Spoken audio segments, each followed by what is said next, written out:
कभी कभी छुट्टी का भाव में नहीं जा सकता है, इसके लिए क्षमा करो। लेकिन आपका संघर्ष प्रत्येक दिन नई नई चीजों को उठित करके जा रहा है। हमें विश्वास है कि जिस काम के लिए आप लोगों को इतना संग्रह करने का प्रयास किया, जरूर ये हमें लाभ मिलेगा और ये महाबोधि महाविहार बौद्धों के हाथ में जाएगा। आज जाए कल जाए लेकिन मिलेगा, चाहे न्यायालय के द्वारा हो या सरकार के बिहार सरकार के प्रयासों हो, लेकिन जरूर उम्मीद करता हूँ कि इन बौद्धों को महाबोधि महाविहार मिलेगा ये मिलेगा। हम अक्सर देखते हैं कि इसके विचार को लेकर के गांव परिवेश में कोई विशेष चर्चा नहीं है, लेकिन मैं जिस क्षेत्र से हूँ ज्यादा दोस्त तो यहाँ से नहीं है, लेकिन कुछ लोग पहले जो गए थे, जो एक बार भ्रमण हुआ बस के द्वारा, उस समय से हम इसमें बहुत पहली नजर रखता हूँ। और जब भी यहाँ का कोई आह्वान होता है तो मैं आपके साथ आने का प्रयास करता हूँ। बौद्ध धर्म को समझना भी एक मायने है, हमको बहुत क्लियर समझे, इसके लिए हम बहुत सारे लोगों को, अपने ही लोगों को दोषी मानता हूँ कि इस विषय में हमें क्योंकि बता नहीं पाए हमारे पूर्वजगण।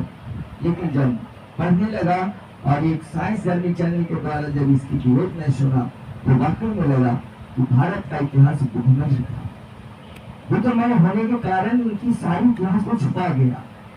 यहाँ तक कि 1915 में सम्राट अशोका का नाम आया इतिहास में, यह दुर्भाग्यपूर्ण बात है।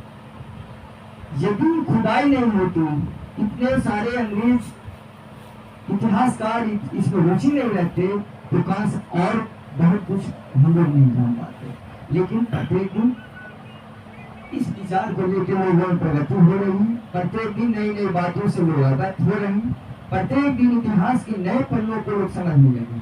तो निश्चित रूप से हमको लगता है कि हर इंसान में बुद्ध का विचार है और ये बुद्ध के विचार से ही सारा भारत बुद्धमय है, ये हमें विश्वास है। क्योंकि इनके विचार में करुणा है, मैत्री है, बंधुता है, समानता है और हर लोग यही चाहता है, चाहे जितना संपत्ति हो जाए, लेकिन जो व्यक्ति के अंदर दया नहीं है, करुणा नहीं है, वो सारा निरर्थक है। हर हमेशा आदमी के दिमाग में बनी रहनी चाहिए कि भारत में बुद्ध का विचार है, सर्वमान विचार है, बुद्ध का विचार पूरे दुनिया तक फैला हुआ है। की बात को अगल बगल के परिवेश में नहीं समझते, लेकिन भारत के अलावा पूरे दुनिया में विश्व के पैमाने पर देखें, अभी फिलहाल देखा कुछ घंटे द्वारा कितना 1000 किलोमीटर की यात्रा की गई। इसमें एक अलोका नाम का डॉग उनके साथ है और प्रशंसा के पात्र बने हुए, शायद यहाँ भी उनका आगमन हुआ था कुछ दिन पहले।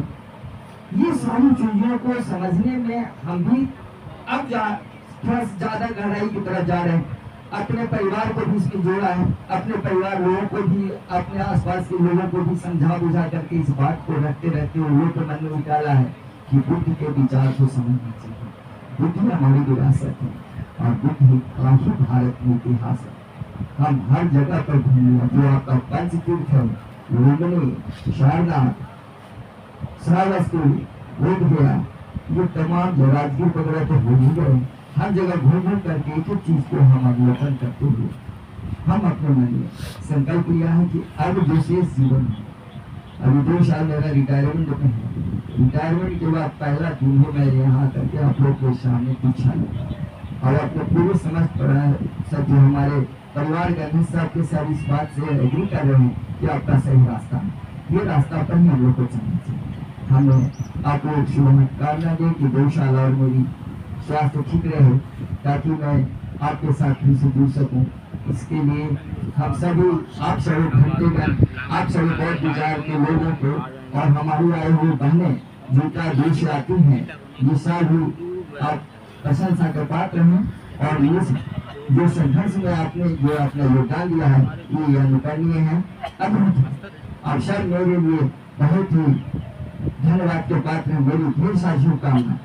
और हम अभी सरकार में हैं, नौकरी में है, इसलिए खुले तौर पे मैं कुछ बातें नहीं कर पाता हूँ, लेकिन जिस दिन मेरी रिटायरमेंट होगी उसके बाद जहानाबाद जिला से कम हम अपने आप को पहचान देने में अग्रणी भूमिका निभाएंगे, ये मेरा विश्वास है।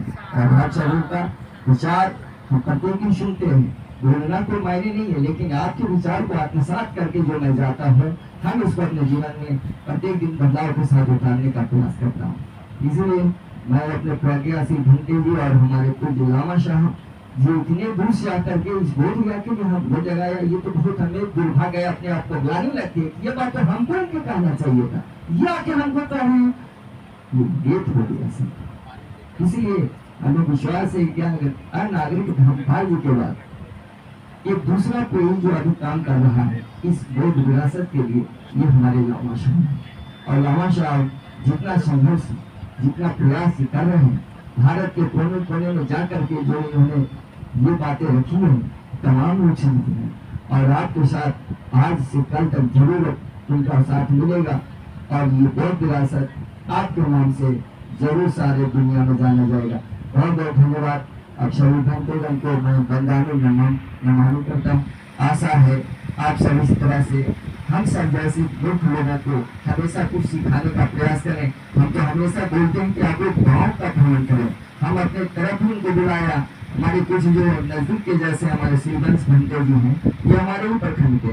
हम इनको जब इनसे पहली बार मिले तो हमको लगा कि अरे कहाँ आप लोग छूटे हुए थे, हमको छोड़ के चल देते हैं। अरे कारवा जो चलाते हैं ना, उसमें साथ जोड़िए, जो मूर्ख है, जो नहीं जानते हैं। हम लोग जैसे बहुत सारे लोग बैठे हैं, हम अपने गांव के अगल बगल के बहुत सारे लोगों को अपनी बातों से प्रभावित किया और लोग हमारी बात को समझने लगे। वो हम बार बार एक हमारे के बौद्ध है, बुधवार बुद्ध के नाम करने का हमें एक संदेश दिया।